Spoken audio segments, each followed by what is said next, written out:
Question थे वो properties पढ़ते हैं मैट्रिक्स के, प्रॉपर्टीज की तरफ चले। मैट्रिक्स की प्रॉपर्टीज और ये अरेंजमेंट हमारे पास वर्टिकल हैं। जैसे मैंने कहा कि ये फर्स्ट रो है R1, जो हॉरिजॉन्टल अरेंजमेंट होती है इस नंबर की, ये देखिए डी होता है हमारे पास। कॉलम और रो की डेफिनेशन के बाद हमारी रो रो कॉलम है, तो मतलब वो बाय होगा R की कॉलम इन R पहले फिर बाद में, तो ऑर्डर ऑफ ए क्या होगा आपके पास 2 1 टाइम 3 4 ऑर्डर बी 2 बाय 2 है।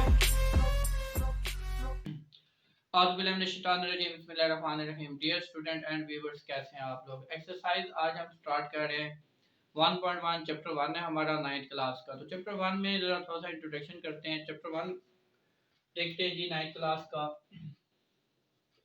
चैप्टर 1 तो इसका नेम है मैट्रिसेस एंड डिटर्मिनेंट्स। जो मैट्रिसेस होते हैं उनका डिटर्मिनेंट फाइंड किया जाता है। डिटर्मिनेंट उनके ऊपर एक ऑपरेशन होता है, किसी भी मैट्रिक्स का डिटर्मिनेंट क्या होता है। नेक्स्ट चलते हैं बेटे। अगर आप 22 लाहौर के अकॉर्डिंग देखें तो इसमें से एमसीक्यूज, शॉर्ट क्वेश्चंस और जो लॉन्ग क्वेश्चंस आते हैं इस चैप्टर में से, अगर उनकी बात की जाए, इसमें से एक एमसीक्यूज नेसेसरी तौर पे आता है, 2 शॉर्ट क्वेश्चन नेसेसरी तौर पे आते हैं और एक 4 मार्क्स का एक पार्ट लाजमी आता है लॉन्ग क्वेश्चन। और जो आपका क्वेश्चन नंबर 5 का ए पार्ट होता है, क्वेश्चन नंबर 5 का ए पार्ट, वो आपका एक्सरसाइज 1.6 में से बनता है, चैप्टर 1 में से। एक्सरसाइज 1.6 चैप्टर 1 में से बनता है, जो 9th क्लास का आपका question number 5 first long question होता है, उसका ए पार्ट एक्सरसाइज 1.6 में से बनता है। चलते हैं जी, हम यहाँ पे डेफिनेशन करते हैं इसकी। सबसे पहले मैट्रिक्स की डेफिनेशन करते हैं। डेफिनेशन की तरफ आते हैं तो डेफिनेशन है जी हमारी मैट्रिक्स की, कि मैट्रिक्स क्या होता है। बुक के अकॉर्डिंग अगर देखें तो आ रेक्टेंगुलर अरे और formation of real numbers enclosed bye, ये स्क्वायर ब्रैकेट्स जो होती है ना, इसकी बात हो रही है। Enclosed bye square brackets is called matrix. Single है तो मैट्रिक्स, प्लूरल फॉर्म है तो मैट्रिसेस होगा। यहाँ पे एक बात हमने भी पढ़ी है कि रेक्टेंगुलर अरे क्या होती है, या रेक्टेंगुलर अरेंजमेंट। अरे या फिर अरेंजमेंट, अरे होती है तरतीब, या अरेंजमेंट भी तरतीब होती है आपके पास। तो रेक्टेंगुलर अरेंजमेंट क्या होती है, ये कुछ शेप्स हैं, इनको आप देखें। ये आपकी कौन सी शेप है, सर्कल। अच्छा, ये आपकी शेप कौन सी है, ये अप्रॉक्सीमेटली स्क्वायर है। और यहाँ पे एक और मैं शेप बना रहा हूँ, ये आपके रेक्टेंगल है। ऐसे ही है स्क्वायर, सर्कल और रेक्टेंगल। मैं कुछ नंबर लेता हूँ 1 2 3 4 5 6 7 8 9 एंड 10। ये जो नंबर्स हैं इनके अरेंजमेंट अगर आप देखें तो सर्कुलर अरेंजमेंट है। कौन सी है, सर्कुलर अरेंजमेंट। सर्कुलर अरेंजमेंट आप ये खुद देख के ऑब्जर्व कर रहे हैं कि ये सर्कल की फॉर्म में नंबर अरेंज किए हुए हैं। इधर नंबर्स को अरेंज करते हैं 1 2 3 4 5 6 7 8। तो number of length and width equal है ना, तो ये आपके पास स्क्वायर अरेंजमेंट है। मैं एक और अरेंजमेंट लिखता हूँ 1 2 3 4 5 6। ये आपके अरेंजमेंट के शेप की है, रेक्टेंगल शेप की है। तो रेक्टेंगुलर अरेंजमेंट की बात हुई है of real numbers. Real numbers कौन से होते हैं, ये जो कॉम्प्लेक्स नहीं होते, जिनमें आयोटा नहीं होता है, क्योंकि हम रियल पे हैं, तो आपको पता है कि चैप्टर 2 में हमने कॉम्प्लेक्स नंबर का कॉन्सेप्ट पढ़ा हुआ है। जिन बच्चों ने नहीं पढ़ा हुआ वो जब चैप्टर 2 में जाएंगे तो उन्हें पता चल जाएगा कि कॉम्प्लेक्स नंबर क्या होता है और आयोटा क्या होता है। तो रियल नंबर तो आपको पता है कि हमारी जो रियल लाइन है उसके ऊपर जितने नंबर होते हैं रियल लाइन के ऊपर, तो हमारे क्या होते हैं, रियल नंबर्स होते हैं। रियल नंबर्स होते हैं जो बिलोंग करते हैं सेट आर में से, आर में से जो बिलोंग करते हैं। तो ये हमने बात की rectangular arrangement of real numbers. तुम्हारी rectangular arrangement of real number कौन सी हुई, इस शेप की, इस फॉर्म की जो अरेंजमेंट है वो हमारी रेक्टेंगुलर अरेंजमेंट है। तो जी हम अपनी डेफिनेशन की तरफ वापस आते हैं। तो हमने अभी देखा कि rectangular arrangement of real numbers क्या हुई, जैसे 1 2 5 3 6 8।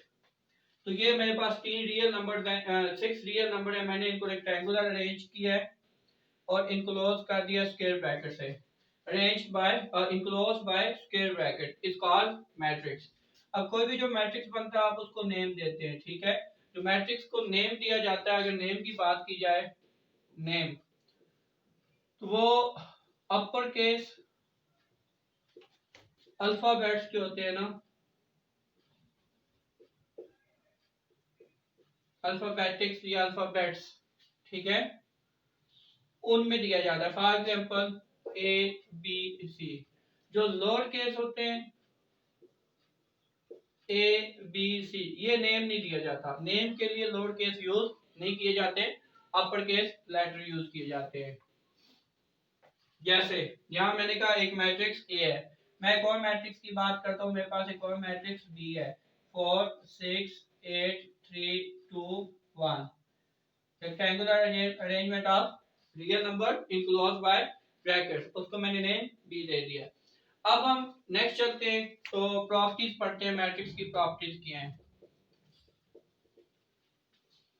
Of matrix.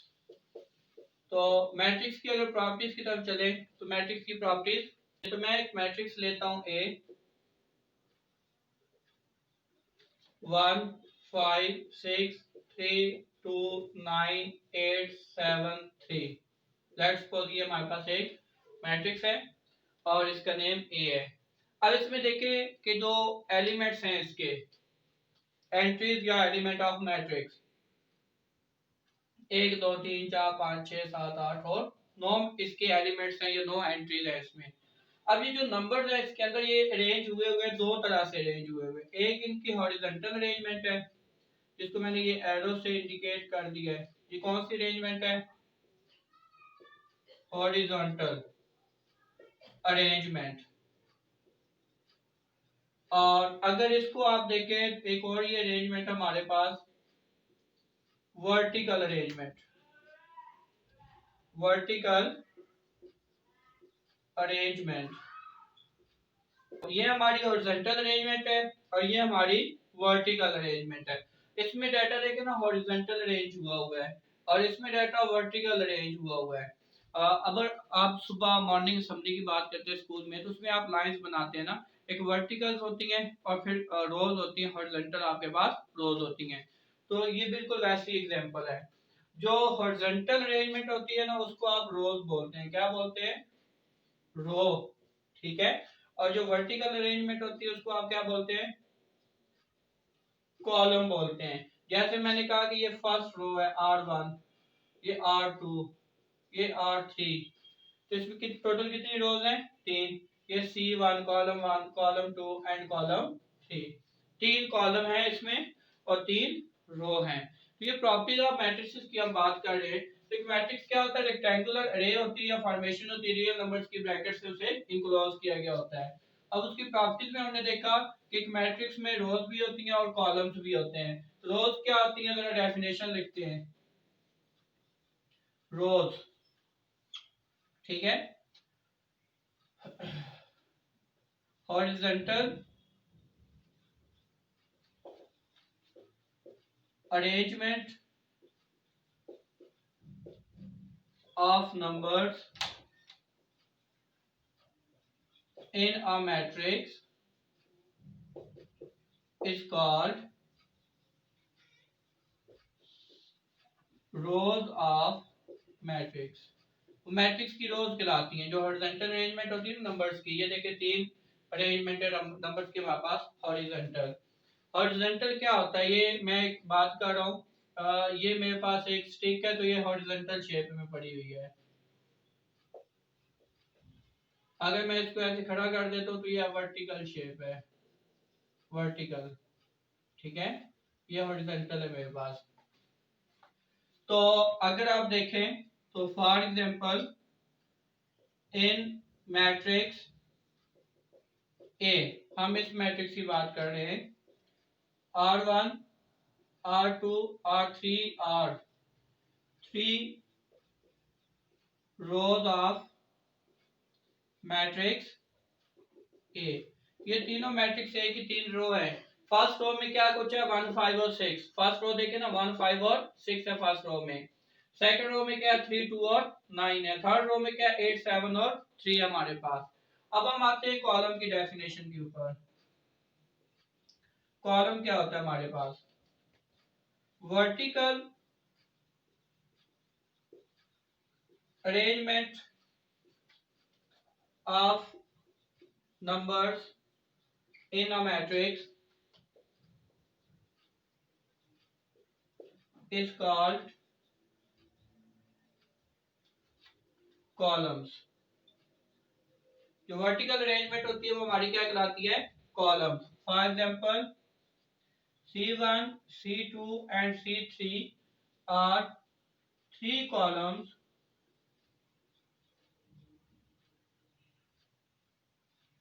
in matrix A। कि मैट्रिक्स ए के ये तीन कॉलम है, C1 C2, column 1 column 2 and column 3। Column 1 में तीन एलिमेंट है, 1 3 और 8। ये 3 एंट्रीज है, ये 3 नंबर है, 1 3 और 8। कॉलम 2 में 5 2 और 7 है, और कॉलम 3 में 6 9 और 3 है। ये बेटे तो हमने कॉलम और रोज की जो है वो डेफिनेशन कर ली। अब कॉलम और रो की डेफिनेशन के बाद हमारी जो एक इंपॉर्टेंट डेफिनेशन आती है, हम उसकी तरफ जाते हैं।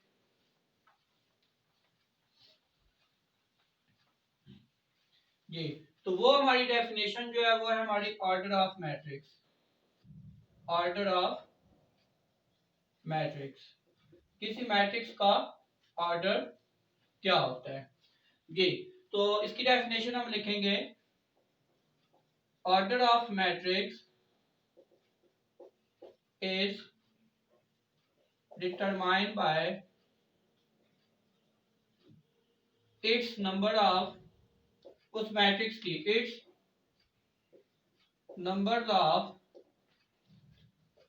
रोज एंड कॉलम्स। इसके जो नंबर ऑफ रोज है और उसके जो नंबर ऑफ कॉलम है उससे पता चलता है उसके नंबर ऑफ ऑर्डर, उसका मैट्रिक्स का ऑर्डर क्या है। If a matrix has m number of rows and n number of columns, ये m जो है ना कोई काउंटिंग है और n भी कोई काउंटिंग है, नंबर है, ठीक है। 3 8 7 या 5 9 10 columns, then its order is m by n। Its order is m by n। पहले m लिखा जाएगा number of row by number of column. For example ये एक मैट्रिक्स है जिसकी कितनी रोज हैं, 3। तो हम इसके लोअर इंडेक्स पे यहाँ पे लिखेंगे 3 रोज मल्टीप्लाई या बाय 3 बाय, कॉलम कितने हैं 1 2 3, तो इसके कॉलम भी 3 हैं, तो इसका ऑर्डर क्या हुआ 3 बाय 3।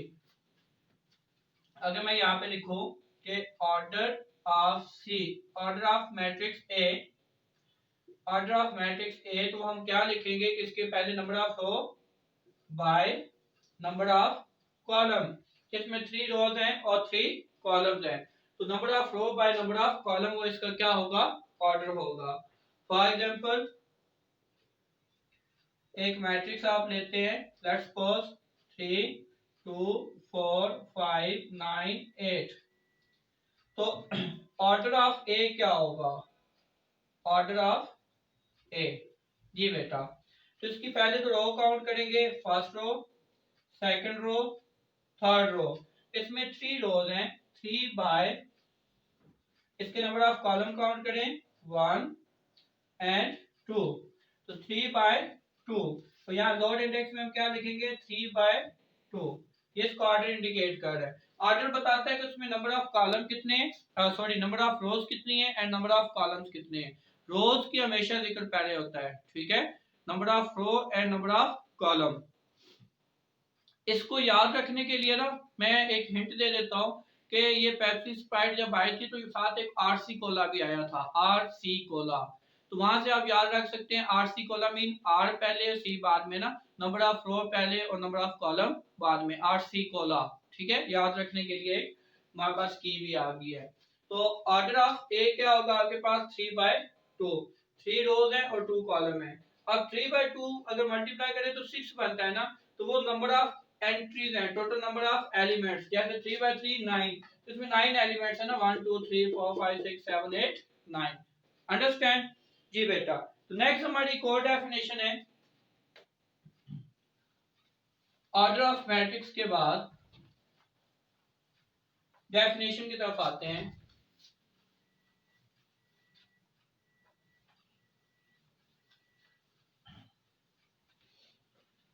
जी, तो वो हमारी डेफिनेशन है इक्वल मैट्रिक्स की। इक्वल मैट्रिसेस, एक से ज्यादा की बात हो रही है, तो दो मैट्रिसेस आपस में इक्वल कब होंगे, ठीक है, हम कहेंगे to matrices A and B are said to be equal and written as A is equal to B, matrix A is equal to B if पहली condition order of A is equal to order of B, तो matrix A और matrix B का order same होना चाहिए। यहाँ हम एक particular example लेके साथ चलेंगे। मैंने यहाँ पे एक मैट्रिक्स A लिखा 3 6, एक मैट्रिक्स B लिखा 4 9 3 2, एक मैट्रिक्स C लिखा 2 + 1 एंड 3 टाइम 2। अगर हम देखें इसका ऑर्डर क्या है, इसमें 2 रोज है एंड कितने कॉलम है 1, तो इसका ऑर्डर क्या है 2/1। इसमें 2 रोज है और 2 कॉलम्स हैं, इसका ऑर्डर क्या होगा 2/2। इसमें रोज देखें 1 और 2, 2 रो और कॉलम देखें एक ही है, 2 + 1 3 होता है ना, ये 3 लिखा हुआ है, ये 6 लिखा हुआ है, एक ही कॉलम है। तो ऑर्डर ऑफ ए बराबर है ऑर्डर ऑफ सी, ये शॉर्ट में लिखा जाता है ऑर्डर ऑफ ए। इनका चांस है कि ये इक्वल हो, but order of A not equal to order of B, इनका चांस ही नहीं है कि ये इक्वल हो। इसी तरह order of B not equal to order of C, तो बी और सी का भी इक्वल होने का चांस है ही नहीं। इनका चांस है कि इनका ऑर्डर इक्वल है, तो मे बी इनके एलिमेंट्स पे फिर बात करते हैं ना, पहली कंडीशन ऑर्डर की होती है तो इनका ऑर्डर इक्वल है, तो ये पहली कंडीशन सेटिस्फाई कर रहे हैं। सेकंड, कॉरस्पॉन्डिंग एंट्रीज और सेम, सेम कह रहे या इक्वल कह रहे। अब कॉरस्पॉन्डिंग एंट्रीज क्या होती हैं, यहां से हमारी ये जो बात है बी वाली, इसको तो हम उठा ही लेते हैं ना, बी वाली बात तो हमारी खत्म होगी, वो हमें समझ आ गई है, तो बी वाली बात हमने खत्म कर दी। अब हम वापस आते हैं ए और सी की तरफ, के हम एक मैट्रिक्स लिखते हैं ए 3 4 5 6 और एक हम लिखते हैं B 1 time 3 4 10 divides 2 and 2 time, या आप लिख लें 5 + 1 जी। तो पहली कंडीशन तो इनके सेटिस्फाई हो रही है, order of A equal to order of B. अब कोरस्पॉन्डिंग एंट्रीज क्या होती हैं, पहले तो हम ये समझते हैं कोरस्पॉन्डिंग एंट्रीज क्या होती है। लेट्स सपोज आपके पास 2 कार्ड है, ये इसकी ड्राइवर सीट है और एक और छोटी कार है लाइक मैडान, तो ये इसकी ड्राइवर सीट है। तो जो ड्राइवर सीट पे इसके बंदा बैठा हुआ है, जो उधर उसका ड्राइवर है, तो ये दोनों ड्राइवर आपस में कोरस्पॉन्डिंग है, इनकी सेम पोजीशन है, दोनों गाड़ियों में ना सेम पोजीशन पे है, सेम एड्रेस पे है, सेम लोकेशन पे है, इनका सेम एवेल्युएशन है, ठीक है। तो हम कह सकते हैं कि ये दोनों एक दूसरे के कोरस्पॉन्डिंग है, ये दोनों एक दूसरे के कोरस्पॉन्डिंग है। अब ड्राइवर के साथ जो साइड सीट होती है, साइड वन फ्रंट के ऊपर, ठीक है, तो यहाँ पर्सन जो बैठा हुआ है उस गाड़ी के यहाँ पर्सन जो बैठा है उसके कोरस्पॉन्डिंग है। इसका मतलब है कि 3 के कोरस्पॉन्डिंग एंट्री कौन सी है, ये वाली, इसके कोरस्पॉन्डिंग एंट्री ये वाली होगी, और इसकी कोरस्पॉन्डेंस इसके साथ है, और इसकी कोरस्पॉन्डेंस इसके साथ है। तो जो सेकंड कंडीशन है वो देखें, corresponding entries are same are equal, कि कोरस्पॉन्डिंग एंट्री सेम होनी चाहिए या इक्वल होनी चाहिए। तो अगर आप देखें तो 3 1 टाइम 3 3 है, 4 4 5 10 डिवाइड 2 5 होता है, 6 5 प्लस 1 6। तो ये दूसरी कंडीशन भी यहाँ पे सेटिस्फाई होगी। तो दोनों को ऑर्डर देखें, 2/2 है, इसका ऑर्डर भी 2/2 है, और दोनों के। अब मैं एक और मैट्रिक्स लिखता हूं, 3 4 and C is equal to 4 5 6। क्या ये मैट्रिक्स इक्वल हो सकते हैं? कभी भी नहीं। क्यों? Order of A not equal to order of C. अब एक और मैट्रिक्स देखते हैं, A is equal to 3 4 5 6 and B is equal to 3 5 4 and 7। Order तो सेम है दोनों का, order of A is equal to order of B, पर यहाँ पे देखें कोरस्पॉन्डिंग एंट्री सेम है, 3 के कोरस्पॉन्डिंग 3 है, 5 के 5 है, 4 के 4 है, बट 6 के जो है वो 7 है, ये वाली आपस में इक्वल नहीं है। तो ऑर्डर तो इक्वल है लेकिन कोरस्पॉन्डिंग एंट्रीज जो है, कोरस्पॉन्डेंस जो है वो आपकी नहीं है इसमें, तो इसलिए कोरस्पॉन्डिंग एंट्री सेम ना होने की वजह से ए और बी आपस में इक्वल नहीं है।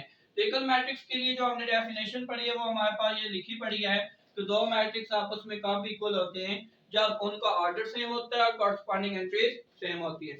ये बेटा, तो ये हमारा एक्सरसाइज 1.1 के लिए जो हमें बेसिक नॉलेज चाहिए था वो हमने इसे लेक्चर 1 में हमने कंप्लीट कर लिया है। इंशाल्लाह सेकंड लेक्चर जो है इसके फौरन बाद उसमें आप एक्सरसाइज 1.1 स्टार्ट करेंगे।